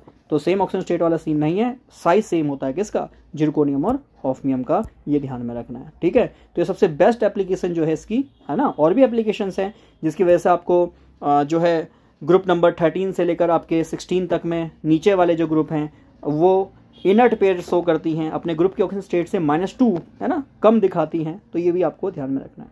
बहुत और एप्लीकेशंस है जिसमें हम साइज वगैरह फैक्टर भी देखते हैं, ये भी देखते हैं कि जो आपका यूटेरियम है वो कहीं ना कहीं इनके बीच में एग्जिस्ट कर रहा है ना। तो ये सब चीज़ें वहाँ देखते हैं। आगे, which of the following set of quantum number represent the highest energy of an atom, सबसे ज़्यादा हाईएस्ट एनर्जी किसकी होगी। तो भैया हमें पता है ये 4 सेल है एंड एनर्जी जो है वो नंबर ऑफ सेल पर डिपेंड करती है, तो चौथी सेल है, यही आंसर हो जाएगा। इसमें तो कुछ देखने वाली ज़्यादा बात है अभी नहीं, है ना। बाकी अगर बाकी को देख लो तो सर ये 3L0 मतलब 3S1 है ना, 4L0 मतलब 4S1 है। क्यों है, जिनको बिल्कुल नहीं समझ में आ रहा जरा देखना, एटॉमिक स्ट्रक्चर बेसिक से पढ़ा है। आगे देखो 3L मतलब 1 का मतलब कितना हो गया, SP, है ना, P हो गया तो 3P, और M1 है तो जनरली इसे 1 मान लो, हाफ एक इलेक्ट्रॉन मान लो। ठीक है, N3 है, LD हो गया, तो ध्यान रखना। बाकी देख सकते हो 3S है, 3P है, 3D है और 4S है। तो हाई एनर्जी किसकी होगी, नंबर प्रिंसिपल क्वांटम नंबर पे डिपेंड करती है एनर्जी, तो 4S वाले की हाई एनर्जी होगी। वैसे ही आंसर मिल गया था। आगे, विच मेथड इज नॉट, भैया नॉट लगा दिया, ध्यान रखना एग्जाम में वेरी वेरी इंपॉर्टेंट कि नॉट कई बार नहीं पढ़ते। पता चला पूछा है नॉट और लगाए जो नॉट नहीं है ना, तो प्लीज़ इसको ध्यान में रखना। एग्जाम में हालांकि हाईलाइटेड और इटैलिक में टिल्ट करके उसको लिख देते हैं, बट कई बार नहीं भी लिखा होता, तो उसको अंडरलाइन जरूर कर लें पेपर में कि भैया नॉट पूछा है या नहीं पूछा है, तो अंडरलाइन ऐसा गोला गोला कर लें, है ना। ऐसा भी ना करें कि नॉट ही गायब कर दो। खैर, तो जरा देखो नॉट बोला है कि जो कोलाइडल के साइज जिससे आप नहीं बता सकते, है ना, मतलब 3 ऐसे हैं जिससे बता सकते हैं, एक ऐसा है जिससे नहीं बता सकते, वही ढूंढना है। तो भैया पहला है फिल्टर, भैया फिल्टरेशन से ही तो पता लगाते हैं, जो फिल्टर हो गया ऑब्वियस बात है कोलाइडल का पार्टिकल का साइज, पहली बात क्वेश्चन नंबर 1 साइज कितना होता है ना, ये भी जानो। तो 10 नैनोमीटर से लेकर 1 नैनोमीटर सर इतना साइज होना चाहिए कोलाइडल पार्टिकल का। ऑब्वियस बात है अल्ट्रा फिल्टर ये तो बताएंगे कि भैया कौन जो है फिल्टर होके चला जा रहा है, इस साइज का है, कौन नहीं है ना, तो ये तो बता देंगे। अगला ब्राउनिन मोशन, ये तो जिगजैग मोशन होता है, हम जिगजैग मोशन से कैसे साइज बता सकते हैं, तो सर यही राइट आंसर हो जाएगा। स्कैटरिंग ऑफ लाइट, अरे भैया ये तो पढ़ा ही है कि ट्रू सॉल्यूशन से लाइट स्कैटर नहीं होती है, जबकि सस्पेंशन और कोलाइडल से लाइट स्कैटर होती है, मतलब पार्टिकल का साइज बता सकते हैं। डायलिसिस, अरे डायलिसिस का काम भी तो यही होता है कि भैया जो लोअर मॉलिक्यूलर वेट होते हैं उसको हम सेपरेट कर देते हैं, है ना, डायलिसिस में ये तो करते हैं, लोअर मॉलिक्यूलर मास को हम सेपरेट आउट कर देते हैं by a semi permeable membrane, जिसको हम पार्चमेंट पेपर भी कह सकते हैं, पार्चमेंट आपका मेम्ब्रेन भी कह सकते हैं, ठीक है, या फिर एनिमल मेम्ब्रेन भी कह सकते हैं। आगे, विच ion has the smallest size, सबसे छोटा साइज किसका है भाई, जरा जल्दी से देखो। N3 - O - F - Na+, भैया सिंपल सी बात है, Na सोडियम एक मेटल है और ये सब मैं आपको पढ़ा चुका हूँ पीरियोडिसिटी में। Na ने एक इलेक्ट्रॉन दिया, है ना, तो भैया Na का एटॉमिक नंबर परमाणु संख्या 11 थी, तो उस पर 11 प्रोटॉन और 11 ही इलेक्ट्रॉन थे। जब उसने एक इलेक्ट्रॉन दे दिया तो प्रोटॉन तो भैया फिक्स रहते हैं न्यूक्लियस में, इलेक्ट्रॉन 10 रह गए। सर ये प्रोटॉन अंदर है, इलेक्ट्रॉन बाहर हैं, अंदर वाले 11 जने, बाहर वाले 10 जने, ये रस्सी खींच वाला खेल चल रहा है, टग ऑफ वॉर। तो भैया अंदर ज़्यादा जने तो अंदर की ओर खींच लेगा, जब अंदर की ओर खींचेगा तो साइज छोटा हो जाएगा, सिंपल सी बात है। और ये भी हमने पढ़ा है कि जनरली जो कैटायन होते हैं उनका जो साइज है वो एनायन से छोटा होता है, या एनायन का साइज कैटायन से बड़ा होता है, रिवर्स बात भी मैंने बोल दी, तो उससे भी आंसर मुझे मिल गया। बाकी आप देख सकते हो N3-, सर N3- कैसे बना होगा, सर नाइट्रोजन है, इसने 3 इलेक्ट्रॉन लिए होंगे प्लस 3 इलेक्ट्रॉन लिए, जितने इलेक्ट्रॉन लेते हैं सर उतना ही माइनस चार्ज आता है। एटॉमिक नंबर 7 था, तो सर इस पे 7 ही प्रोटॉन और 7 ही इलेक्ट्रॉन है, 3 इलेक्ट्रॉन ले लिए, मतलब 7 प्रोटॉन है, इलेक्ट्रॉन कितने हो गए सर, 7 और 3 10 इलेक्ट्रॉन हो गए। सर प्रोटॉन है अंदर की और न्यूक्लियस में और इलेक्ट्रॉन है बाहर, तो भाई बाहर ज़्यादा जन है अंदर कम जन है, तो अपनी ओर खींच लेगा, अपनी ओर खींचेगा तो साइज बड़ा हो जाएगा, ऑब्वियस बात है। तो नाइट्रोजन 3- का साइज सबसे ज़्यादा बड़ा, ऑक्सीजन का उससे छोटा क्योंकि बाहर 2 ही जने हैं, फ्लोरीन का उससे कम क्योंकि 1 ही जना है, और सोडियम में तो अंदर ज़्यादा तो अंदर की ओर खींच लेंगे, साइज छोटा हो जाएगा, सिंपल। ठीक है, सिंपल सा प्रश्न PYQ है, ध्यान रखना है। और कई बार जल्दीबाजी में ऐसे क्वेश्चन सी हम गलत कर आते हैं, पता नहीं हमारा एग्ज़ाम इतनी देर तक फोकस नहीं कर पाता है। और ये बच्चों आपकी ही कमी नहीं है, ये सभी की है, ये यूनिवर्सल है कि भैया 3 घंटे फोकस करना is very very very hardful game है ना। हार्डफुल कह रहा हूँ, देखो कैसे इंग्लिश बोल रहा हूँ, तो हार्ड गेम है। आगे जैसे मुझे देख लो 1 घंटे पढ़ाते पढ़ाते हो गया, बट हाँ ऑब्वियस बात है हेक्टिक शेड्यूल से मेरे को भी लग रहा है कि भैया 1 घंटे भी मेरा बहुत ज़्यादा होने जा रहा है।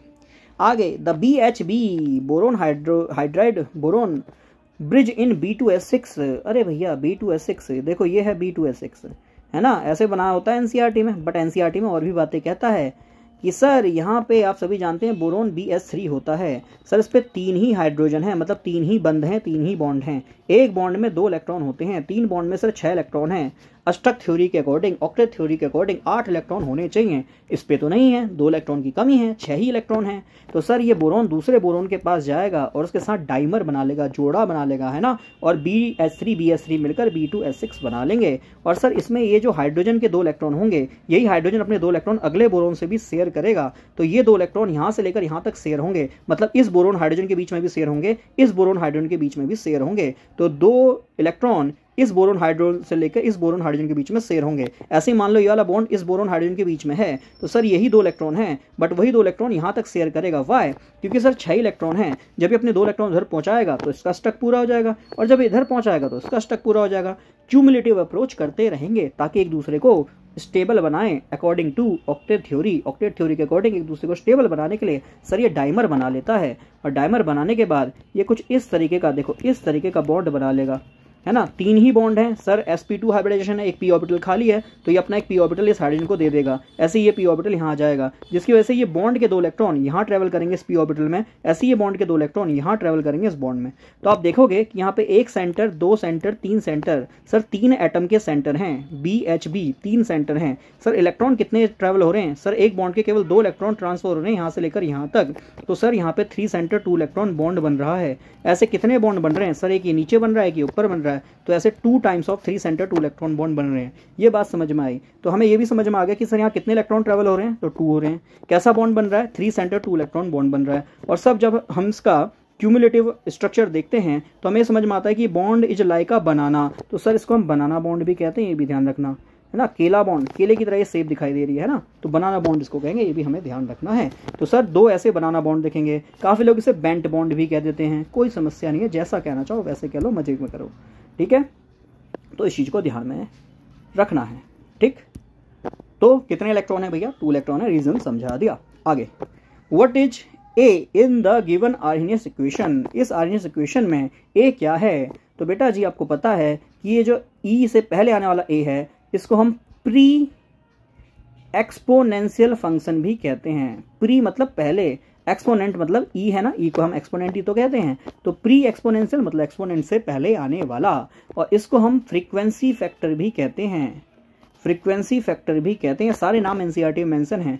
इसको हम सर कोलिजन फैक्टर भी कहते हैं, it is also called collision factor. ये सारे ही नाम हमें याद कर लेने हैं। तो it is also called frequency factor, collision factor या प्री एक्सपोनेंशियल, एक्सपोनेंट से पहले आने वाला। ए एक्सपोनेंट से पहले आ रहा है ना, तो ए क्या है यही पूछ रहा है। तो it is called frequency, diameter गलत, वेवलेंथ ऑफ एक्टिव गलत, फ्रीक्वेंसी फैक्टर ये सही है ना, फ्रीक्वेंसी वेवलेंथ अरे भैया ये भी गलत है, तो frequency factor D is the right answer. तो frequency factor, pre exponential factor और कोलिजन फैक्टर है ना, इससे नाम को ध्यान में रखना है। सिंपल सा क्वेश्चन है भैया, ये भी नहीं पूछ रहा कि आर्हेनिक क्वेश्चन की कोई एप्लीकेशन, ना ना ना, डायरेक्ट फॉर्मूला पूछ रहा है। आगे, which of the following molecule which element is octa atomic? अरे अष्ट परमाणु किसके पास होते हैं? तो ये तो बचपन वाला एग्जाम्पल है सर, S8 है ना, सल्फर S8 क्राउन स्ट्रक्चर बनाता है, क्राउन स्ट्रक्चर ना भूलना है ना, ताज की तरह S8 स्ट्रक्चर बनाता है, तो भैया sulphur is the right answer. तो सेल्फ लिंकिंग प्रॉपर्टी है, जैसे कार्बन बनाता है ना, तो ध्यान रखना। ऐसे ही फॉस्फोरस P4 बनाता है, सल्फर S8 बनाता है, कार्बन तो भैया बक्की बॉल है ना, C60 C10,000 तक पाए गए अब तो, 10,000 कार्बन आपस में कैटिनेशन एक साथ जुड़ रहे हैं, सल्फर 8 जुड़ रहे हैं, है ना, ध्यान रखना। आगे, फिनॉल इज एसिडिक। अब बस मैं इसको फिनिश कर रहा हूँ, 1 घंटा लगभग हो गया है, ठीक है। Phenol is acidic because it has, तो भैया ये है आपका फिनॉल, फिनाइल एल्कोहल है ना। इससे मैं क्या कर रहा हूँ सर, एक हाइड्रोजन निकाल रहा हूँ। अरे निकाल दो भैया, बिल्कुल इच्छा है। क्यों? क्योंकि ये बोल रहा है एसिडिक है, एसिडिक अम्ली है। एसिडिक वह होता है लुईस के अकॉर्डिंग जो H+ देता है, H+ देने वाले एसिड होते हैं, बट उसका जो संयोजक क्षार है, कंजुगेट बेस है सर, वो भी स्टेबल होना चाहिए। अगर हर H+ देने वाला एसिड होता तो मीथेन तो हवा में उड़ रहा होता कि सर मेरे पास, वैसे तो उड़ रहा है हवा में क्योंकि गैस है, बट हवा में उड़ रहा होता कि सर मेरे पास तो 4 हाइड्रोजन है, मैं तो चारों दे दूंगा, सबसे ज़्यादा एसिडिक बन जाऊंगा, मेरा तो कोई मुकाबला ही नहीं कर पाएगा। बट इससे कहते हैं रुको जरा, सब्र करो, है ना, क्या कि इस पे 4 हाइड्रोजन है, बट जब ये हाइड्रोजन देगा तो क्या इसका कंजुगेट बेस, संयोजक क्षार क्या स्टेबल है, स्थिर है, ये चेक करना जरूरी है। इन केस ऑफ फिनॉल, जब इसने H+ दिया तो उसका संयोजक क्षार फिन ऑक्साइड आयन बना। सर ये पता है ना, फिन ऑक्साइड आयन, है ना। और सबसे पहले रेजोनेंस सिखाने के लिए लोग फिनॉक्साइड आयन का ही एग्जांपल लेते हैं, मैं खुद स्वयं, है ना, सिंपल होता है समझाने में।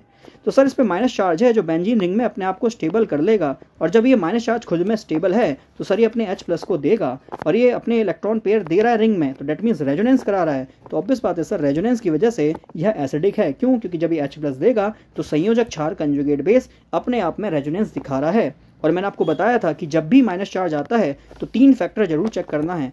पहला रेजोनेंस, दूसरा उसके पास खाली डी ऑर्बिटल है कि नहीं, वैकेंट डी ऑर्बिटल ऑक्सीजन पे तो नहीं होता है क्योंकि ऑक्सीजन सर 2p होता है, और सेकंड सेल के पास डी ऑर्बिटल होता नहीं है। क्यों नहीं होता है भैया, ये सब जरा एटॉमिक स्ट्रक्चर पढ़ना, ये सब मैं आपको ऑलरेडी पढ़ा चुका हूँ।